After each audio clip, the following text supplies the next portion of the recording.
लंबी माँ देवी कवच का हिंदी में अनुवाद।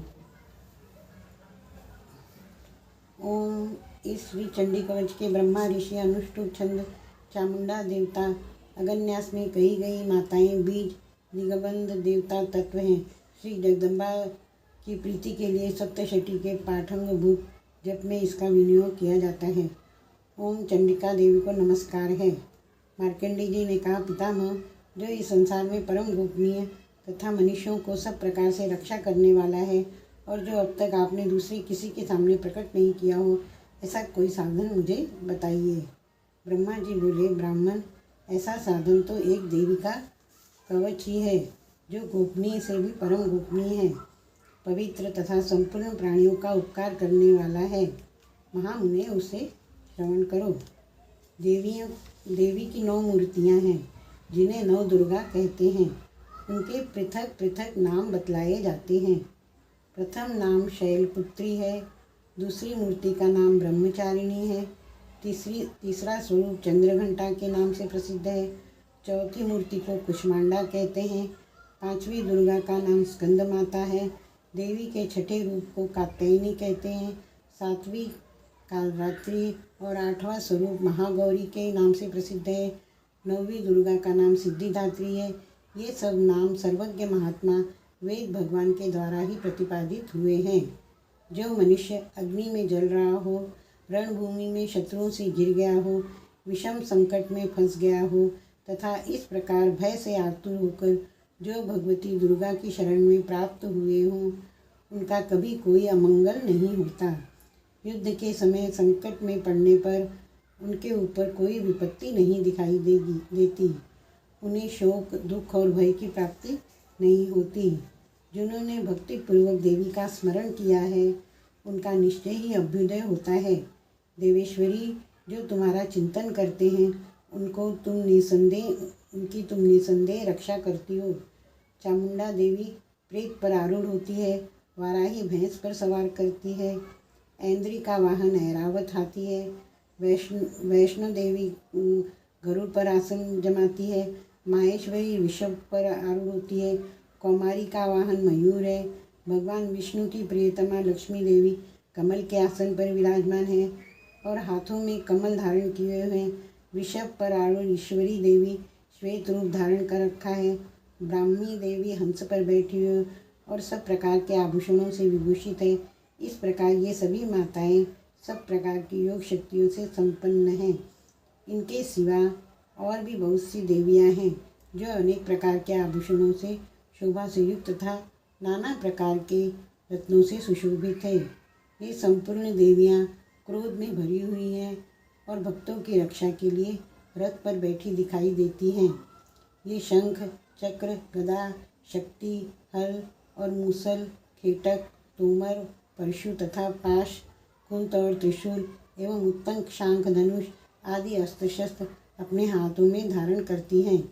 दैत्यों के शरीर का नाश करना, भक्तों को अभय दान देना और देवताओं का कल्याण करना, यही उनके शस्त्र धारण का उद्देश्य है। महान रौद्र रूप, अत्यंत घोर पराक्रम, महान बल और महान उत्साह वाली देवी, तुम महान भय का नाश करने वाली हो, तुम्हें नमस्कार है। तुम्हारी ओर देखना भी कठिन है। शत्रुओं का भय बढ़ाने वाली जगदम्बिके, मेरी रक्षा करो। पूर्व दिशा में ऐन्द्री मेरी रक्षा करें। अग्निकोण में अग्निशक्ति मेरी रक्षा करें। दक्षिण दिशा में वाराही तथा नैऋत्य कोण में खड़ग धारिणी मेरी रक्षा करें। पश्चिम दिशा में वारुणी और वायव्य कोण में मृग पर सवार करने वाली देवी मेरी रक्षा करें। उत्तर दिशा में कौमारी और ईशान कोण में शूल धारिणी रक्षा करें। ब्रह्माणी, तुम ऊपर की ओर से मेरी रक्षा करो और वैष्णवी देवी नीचे की ओर से मेरी रक्षा करें। इसी प्रकार शव को अपना वाहन बनाने वाली चामुंडा देवी 10 दिशाओं में मेरी रक्षा करें। जया आगे से और विजया पीछे की ओर से मेरी रक्षा करें। वाम भाग में अजिता और दक्षिण भाग में अपराजिता रक्षा करें। उद्योतनी शिक्षा की रक्षा करें, शिखा की रक्षा करें। उमा मेरे मस्तक पर विराजमान होकर रक्षा करें। ललाट में मालाधारी रक्षा करें। यशस्विनी देवी मेरी भौहों का संरक्षण करे। भौहों के मध्य भाग में त्रिनेत्रा और नथुनों के यम घंटा देवी रक्षा करें। दोनों नेत्रों के मध्य भाग में शंखिनी और कानों में द्वारवासिनी रक्षा करें। कालिका देवी कपोलों की तथा भगवती शांकरी कानों में मूल भाग की रक्षा करें। नासिका में सुगंधा और ऊपर के ओठ में चरिता देवी मेरी रक्षा करें। नीचे के ओठ में अमृत कला तथा जिह्वा में सरस्वती देवी मेरी रक्षा करें। कौमारी दांतों की और चंडिका कंठ प्रदेश की रक्षा करें। चित्रघंटा गले की घाटी की और महामाया तालू में रहकर रक्षा करें। कामाक्षी ठोड़ी की और सर्वमंगला मेरी वाणी की रक्षा करें। भद्रकाली ग्रीवा में और धनुधारी पृष्ठवंश में मेरी रहकर रक्षा करें। कंठ के बाहरी भाग में नीलग्रीवा और कंठ के नली में नलकुबरी मेरी रक्षा करें। दोनों कंधों में खड़गिनी और मेरी दोनों भुजाओं में वज्रधानी रक्षा करें। दोनों हाथों में दंडिनी और अंगुलियों में अंबिका रक्षा करें। शूलेश्वरी नखों की रक्षा करें। कुलेश्वरी कुक्षी में पेट में रहकर रक्षा करें। महादेवी दोनों स्तनों की और शोक विनाशिनी देवी मन की रक्षा करें। ललिता देवी हृदय में, शूल धारिणी उदर में रहकर रक्षा करें। नाभि में कामिनी और गुह्य भाग में गुह्येश्वरी रक्षा करें। पूतना और कामिका लिंग की और महिषवाहिनी गुदा की रक्षा करें। भगवती कटी भाग में और विंध्यवासिनी घुटनों की रक्षा करें। संपूर्ण कामनाओं को देने वाली महाबला देवी दोनों पिंडलियों की रक्षा करें। नारसिंही दोनों घुट्टियों की और तेजसी देवी दोनों चरणों के पृष्ठभाग की रक्षा करें। श्री देवी पैरों की अंगुलियों में और तलवासिनी पैरों के तलुओं में रहकर मेरी रक्षा करें। अपनी दाढ़ों के कारण भयंकर दिखाई देने वाली दंष्टा कराली देवी नखों की और ऊर्ध्वकेशिनी देवी केशों की रक्षा करें। रोम वालियों के छिद्रों में कौबारी और त्वचा की वागीश्वरी देवी रक्षा करें। पार्वती देवी रक्त, मज्जा, वसा, मांस, हड्डी और मेद की रक्षा करें। आंतों की कालरात्रि, पित्त की मुक्तेश्वरी रक्षा करें। मूलाधार आदि कमल कोशों में पद्मावती देवी और कप में चूड़ामणि देवी स्थित होकर रक्षा करें। नख के तेज की ज्वालामुखी रक्षा करें। जिसका किसी भी अस्त्र से भेदन नहीं हो सकता, वह अभिज्ञा देवी शरीर की समस्त संधियों में रहकर रक्षा करें। ब्रह्माणी आप मेरे वीर की रक्षा करें। क्षत्रेश्वरी छाया की तथा धर्मधारिणी देवी मेरे अहंकार, मन और बुद्धि की रक्षा करें। हाथ में व्रज धारण करने वाली वज्रहस्ता देवी मेरे प्राण, अपान, ध्यान, उदान और समान वायु की रक्षा करें। कल्याण से शोभित होने वाली भगवती कल्याण शोभना मेरे प्राण की रक्षा करें। रस, रूप, गंध, शब्द और स्पर्श इन विषयों का अनुभव करते समय योगिनी देवी रक्षा करे तथा सत्वगुण, रजोगुण और तमोगुण की रक्षा सदा नारायणी देवी करे। वाराही आयु की रक्षा करे, वैष्णवी धर्म की रक्षा करे तथा चक्रिणी देवी यश, कीर्ति, लक्ष्मी, धन की तथा विद्या की रक्षा करें। इंद्राणी आप मेरे गोत्र की रक्षा करें। चंडिके तुम मेरे पशुओं की रक्षा करो। महालक्ष्मी पुत्रों की रक्षा करें। भैरवी पत्नी की रक्षा करें। मेरे पथ की सुपथा तथा मार्ग की क्षेमकरी रक्षा करें।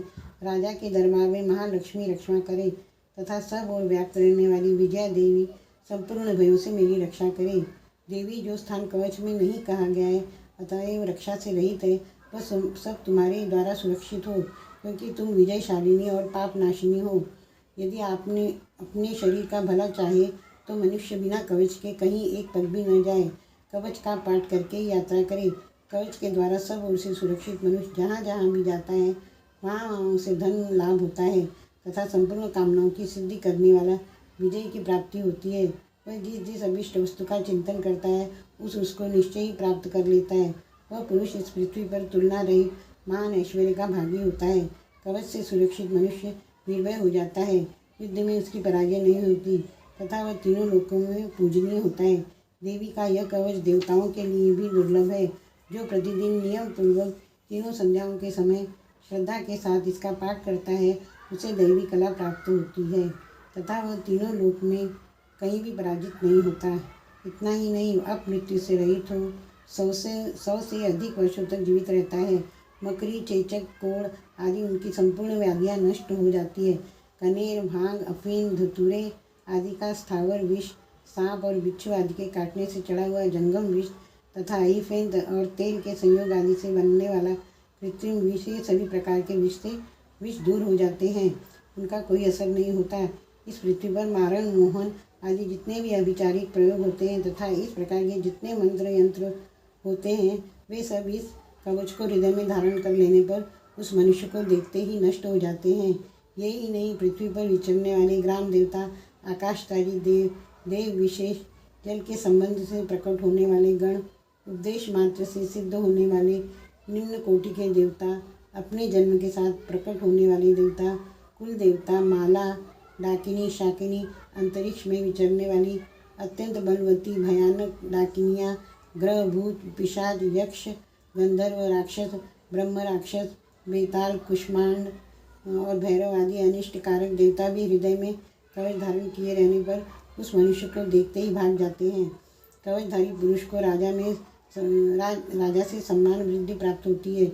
यह कवच मनुष्य के तेज की वृद्धि करने वाला और उत्तम है। कवच का पाठ करने वाला पुरुष अपनी कीर्ति से विभूषित भूतल पर अपने सुयश के साथ साथ वृद्धि को प्राप्त होता है। जो पहले कवच का पाठ करके उसके बाद सप्तशती का पाठ करता है, उसकी जब तक वन, पर्वत और कानूनों सहित यह पृथ्वी टिकी रहती है, तब तक यहाँ पुत्र, पौत्र आदि संतान परंपरा बनी रहती है। फिर देह का अंत होने पर वह पुरुष भगवती महामाया के प्रसाद से उस नित्य परम पद को प्राप्त होता है, जो देवताओं के लिए भी दुर्लभ है। वह सुंदर दिव्य रूप धारण करता है और कल्याण में शिव के साथ आनंद का भागी होता है। अतः इसलिए कवच का पाठ करके ही अपने घर से निकलना चाहिए। ओ लंबी माँ की जय।